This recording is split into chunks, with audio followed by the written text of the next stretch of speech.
Hello दोस्तों, स्वागत है आपके अपनी यूट्यूब चैनल ब्रिजेंद्र एजुकेशन में। इस चैनल पर आपको क्लास 10 और 12 साथ ही प्रतियोगी परीक्षाओं की तैयारी कराई जाती है। अगर आपने अभी तक इस चैनल को सब्सक्राइब नहीं किया है तो कर लीजिए। चलिए तो देखते हैं आज मैं आपके लिए। इससे पहले मैंने आपको भारतीय संविधान के विकास के बारे में एक वीडियो बना दी है जिसमें आपको बताया था रेगुलेटिंग एक्ट क्या है, रेगुलेटिंग एक्ट के बारे में टोटल बताया था। उसी के सुधार, उसी में जो कमियाँ थी या उसमें जो चीज़ उसके बाद जो चीज़ और ऐड करनी थी उसके लिए एक और एक्ट का निर्माण किया गया। इसे क्या बोला गया?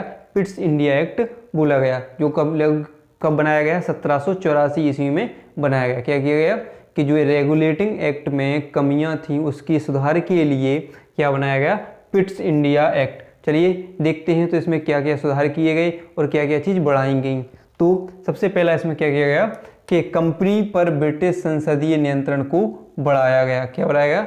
कंपनी पर ब्रिटिश संसदीय नियंत्रण को बढ़ाया गया। फिर क्या किया गया कि गवर्नर जनरल की परिषद कितनी थी? पहले कितनी थी?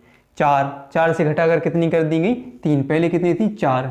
गवर्नर जनरल की परिषदों की संख्या कितनी थी? रेगुलेटिंग एक्ट में 4 थी, उसको घटाकर कितना कर दिया गया? 3 कर दिया गया। फिर अगले इसके तहत राजनीतिक मामलों के लिए क्या बनाया गया? Board of control. क्या बनाया गया? राजनीतिक मामलों के लिए क्या बनाया गया? बोर्ड ऑफ कंट्रोल, या जिसे क्या बोला गया? नियंत्रण बोर्ड बोला गया। क्या बनाया गया? नियंत्रण बोर्ड। किसके लिए बनाया गया कि अगर जो राजनीतिक मामले थे, राजनीतिक मामलों के सुधार के लिए, राजनीतिक मामलों में सुधार के लिए क्या बनाया गया? बोर्ड ऑफ कंट्रोल बनाया गया, जिसे क्या बोला गया? नियंत्रण बोर्ड। इसी के साथ एक और बनाया गया, व्यापारिक मामलों में सुधार के लिए क्या बनाया गया? बोर्ड ऑफ डायरेक्टर की स्थापना की।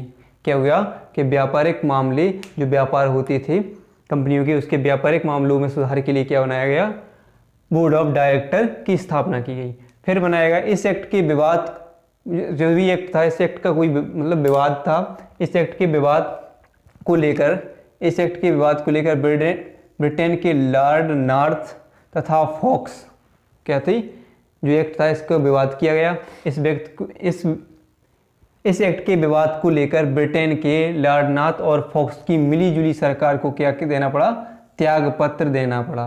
किनको? लॉर्ड नॉर्थ और फॉक्स की मिलीजुली सरकार को क्या देना पड़ा? अपना त्यागपत्र देना पड़ा। फिर यह पहला और अंतिम अवसर था जब किसी भारतीय मामले पर ब्रिटिश सरकार गिर गई थी। कैसा? कोई भारतीय मामले पर क्या गिर गई थी? सरकार। एक ऐसा पहला अवसर, पहला और अंतिम अवसर था जब किसी भारतीय मामले पर क्या गिर गई थी? ब्रिटिश सरकार गिर गई थी। कंपनी के अधिकृत प्रदेशों को पहली बार ब्रिटिश अधिकृत प्रदेशों को नाम, भारतीय प्रदेश का नाम दिया गया। क्या किया गया?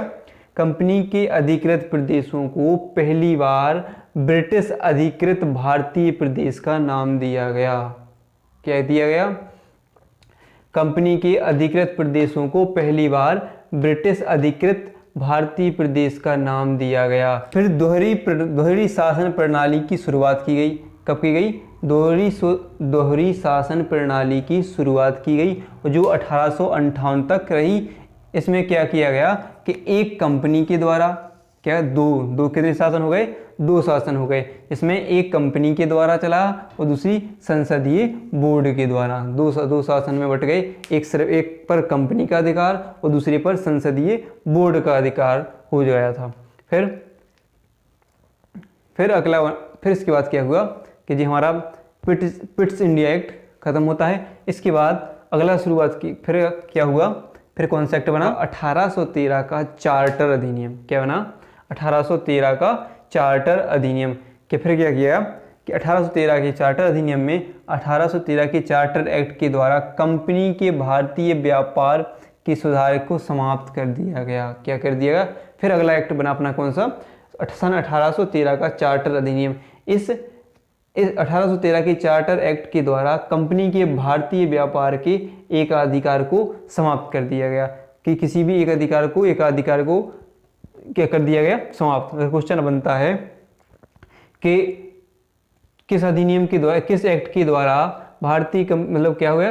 द्वारा भारतीय व्यापार के एकाधिकार को समाप्त कर दिया गया था। तो कौन से सन 1813 के चार्टर अधिनियम के द्वारा, या चार्टर अधिनियम के द्वारा क्या कर दिया गया था? भारतीय व्यापार के एकाधिकार को समाप्त। अब इस पर सिर्फ कितने कौन सा व्यापार रह गए थे? एक चीन के साथ व्यापार और एक चाय के व्यापार। क्या हो गया? चाय के व्यापार का अधिकार चलता रहा। बस सिर्फ दो अधिकार चलती रहे, दो व्यापार चलती रहे। कौन? एक चीन के साथ व्यापार चलता रहा और दूसरा किसके साथ? एक चीन और दूसरा चाय के व्यापार। कौन से चल रहे? चाय के व्यापार का अधिकार चलता रहा। फिर इस एक्ट के तहत पहली बार भारत की संवैधानिक स्थिति स्पष्ट हुई। कौन सी? संवैधानिक स्थिति स्पष्ट की गई इस एक्ट के द्वारा। क्या की? इस एक्ट के तहत पहली बार भारत की संवैधानिक मतलब स्थिति स्पष्ट की गई। फिर अगला है, इस एक्ट के तहत 1 लाख कितनी? 1 लाख रुपए, 1 लाख रुपए क्या हो गए? सालाना भारतीय लोगों की शिक्षा के लिए खर्च किया गया। किसके लिए? भारतीय शिक्षा के लिए खर्च किया गया। कितना बन गया? 1 लाख रुपए भारतीय शिक्षा के ऊपर खर्च किया जाने लगा। और फिर क्या हुआ? जो ईसाई थे क्या हुए? ईसाई कमीशनरी क्या हुए? ईसाई कमिश्नरी को भारत आने की छूट मिल गई। ईसाई कमिश्नरी को भारत आने की छूट मिल गई। अब देखते हैं हम कैसे क्वेश्चन आते हैं। ऐसे अगर क्वेश्चन आ जाए कि इस प्रकार देखते हैं, पहले पिट्स इंडिया से कुछ क्वेश्चन निकालते हैं। जैसे देखते हैं, अगर क्वेश्चन बने कि किस एक्ट में संसदीय परिषद की संख्या 4 से घटकर 3 हो गई थी? 4 से घटकर कितनी हो गई थी? 3। तो आप क्या लिखेंगे? सन 1784 के पिट्स इंडिया एक्ट के तहत। और किस अधिनियम के द्वारा भारतीय शिक्षा पर 1 लाख रुपए खर्च करने की योजना बनाई गई थी या रखा गया था प्रस्ताव? तो कौन से? सन 1813 के चार्टर अधिनियम के द्वारा।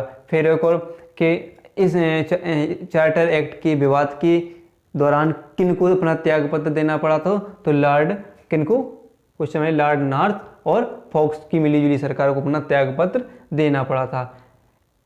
फिर दोहरी शासन प्रणाली की शुरुआत किस एक्ट से हुई? क्वेश्चन बना कि दोहरी शासन प्रणाली की शुरुआत किस एक्ट से हुई? तो हम कहाँ लिखेंगे कि सन कितने में? 1784 के पिट्स इंडिया एक्ट से हुई, जिसमें क्या हुआ? एक कंपनी के द्वारा और दूसरी संसद के बोर्ड के द्वारा उसका नियंत्रण किया जाने लगा। फिर एक और क्वेश्चन बनता है कि किस एक्ट के द्वारा ब्रिटिश अधिकृत भारतीय प्रदेश का नाम दिया गया? किसको? किस अधिकृत के द्वारा प्रदेशों को? किस एक्ट के द्वारा प्रदेशों को ब्रिटिश अधिकृत भारतीय प्रदेश का नाम दिया गया? तो कौन से? सन 1784 के पिट्स इंडिया एक्ट के द्वारा। और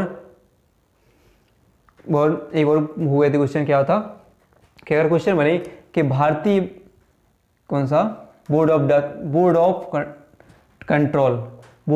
कंट्रोल किस लिए बनाया गया था? तो बोर्ड ऑफ कंट्रोल किस लिए बनाया गया था? राजनीतिक मामलों के सुधार के लिए। और व्यापारिक मामलों के लिए किस बोर्ड की स्थापना की गई थी? तो बोर्ड ऑफ डायरेक्टर की स्थापना की गई थी। ठीक है। और अगर क्वेश्चन होता है कि ईसाई मिशनरी को छूट कब दी गई? ईसाई मिशनरी को भारत आने की छूट कब दी गई? तो कब दी गई? सन 1813 के चार्टर अधिनियम के द्वारा ईसाइयों को भारत आने की छूट मिली।